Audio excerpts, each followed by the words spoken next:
आगामी 23 अगस्त को पटना में अमर शहीद जगदेव बाबू के नाम पर संगठन चलाया जा रहा था। जगदेव सेना का पुनर्गठन होने वाला है, क्या कहिएगा प्रेम जी? देखिए, सबसे पहले तो आप सभी लोगों का धन्यवाद देना चाहेंगे और मैं यही कहना चाहूँगा कि आगामी 23 अगस्त 2026 को अमर शहीद भारत ललित और हमारे आदर्श पिछड़े दलितों वंचितों के मसीहा है अमर शहीद जगदेव प्रसाद जी के नाम पर चलने वाले संगठन शहीद जगदेव सेना का पुनर्गठन किया जा रहा है। उसमें जितने भी अमर शहीद जगदेव बाबू जी के नीति सिद्धांतों को मानने वाले लोग हैं, उनके विचारों को मानने वाले लोग हैं, उन सभी लोगों का आमंत्रित करना चाहूँगा कि आप सभी लोग 23 अगस्त 2026 को पटना के पुंगट मैरिज हॉल जगदेव पथ में आप सभी लोग आए। एक इसका मेन लक्ष्य क्या होगा? आखिर पुनर्गठन की जरूरत क्यों पड़ गई? क्योंकि काफ़ी दिनों से ये संगठन मतलब कि कोई भूमिका में नहीं था, इस संगठन की कोई भूमिका नज़र नहीं आ रही थी, क्योंकि 2002 का रजिस्टर्ड संगठन है, लेकिन अभी तक कोई काम नहीं हो रहा था। तो ऐसी क्या नौबत आ गई कि इसको पुनर्गठन की जरूरत पड़ गई?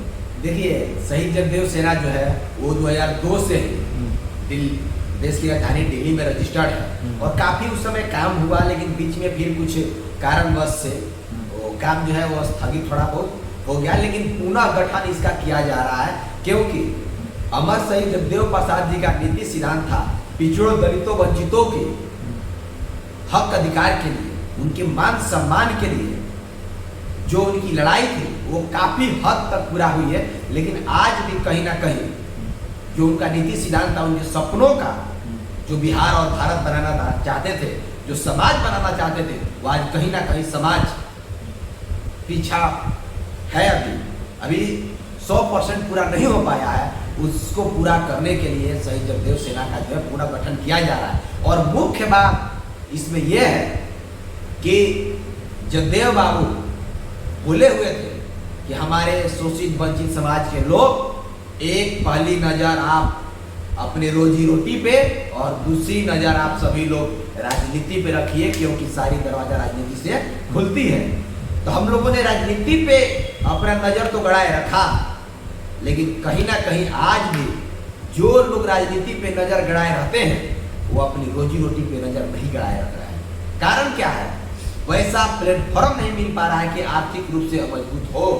जो शोषितों वंचितों की लड़ाई लड़ते हैं, जो सामाजिक चिंतन मंथन लोग करते हैं, जो खास करके युवा है, जो जेनजी है, आज पूरे देश में जेनजी की बात हो रही है, जेनजी के आंदोलनों की बात हो रही है, लेकिन जो सामाजिक रूप से लंबी लंबी बातें तो होती है, युवा आने वाला भविष्य है, युवा आने वाला भविष्य कल का PM CM जो भी चीज़ें बनेगा, लेकिन ये चीज़ें कोई नहीं देखता है कि एक गरीब घर का लड़का अगर सामाजिक चिंतन मंथन करता है, सामाजिक रूप से आगे बढ़ने का काम करता है, तो किस तरह से आर्थिक तंगी को जूझता है। आप देखे होंगे 1000 अगर सामाजिक काम के लिए आगे बढ़ता है समाज का गरीब का बच्चा, तो उसमें से 1 से 2 सफल होता है। बाकी आज भी 98% उन्हीं लोगों का कब्जा है हो पाता है जो कहीं ना कहीं पूंजीपति घराने से ताल्लुकात रखते हैं।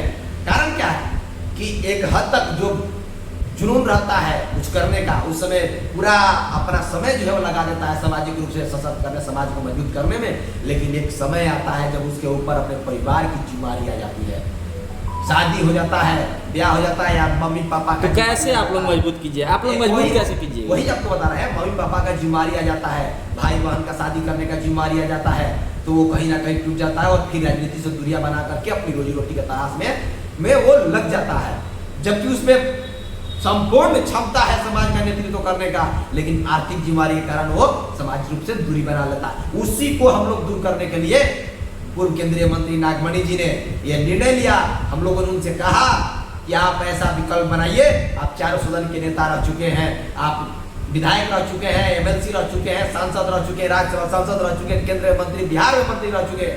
आपके जो नाम शोहरत है वो आज किसी की पहचान के मुहताज नहीं है।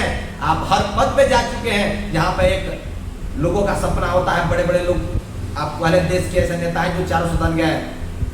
आपके पिताजी जगदेव बाबू आज लोग उसकी पूजा करते हैं, करोड़ों समर्थक जो है वो मर मिटने के लिए तैयार रहते हैं। तो आप ऐसा एक काम करिए, एक ऐसा प्लेटफॉर्म तैयार करिए कि ये फक्र हो आने वाले समय में युवा को फक्र हो कि जगदेव बाबू के बेटे नागमणि जी का भी घर घर में पूजा हो, ऐसा आप एक काम करके जाइए। आप आर्थिक रूप से जो सामाजिक रूप से जो पिछड़े दलित गरीब के बच्चे जो हैं, गरीब आर्थिक रूप से जो बदहाली स्थिति में है, उनकी आर्थिक रूप से मजबूत करिए और आप नेतृत्व तैयार करिए। जिसके अंदर काबिलियत है उसको नेतृत्व करने के लिए आप नेतृत्व करने का अवसर प्रदान करिए। उसके लिए आर्थिक रूप से आपने पूछा कैसे आप लोग दूर करिएगा, ऐसा हम लोग प्लेटफॉर्म बना रहे हैं ताकि आर्थिक रूप से उसकी तंगी दूर हो, ठेकेदारी हो, पट्टेदारी हो, उसमें पूंजीपतियों का वर्चस्व है। कारण क्या है?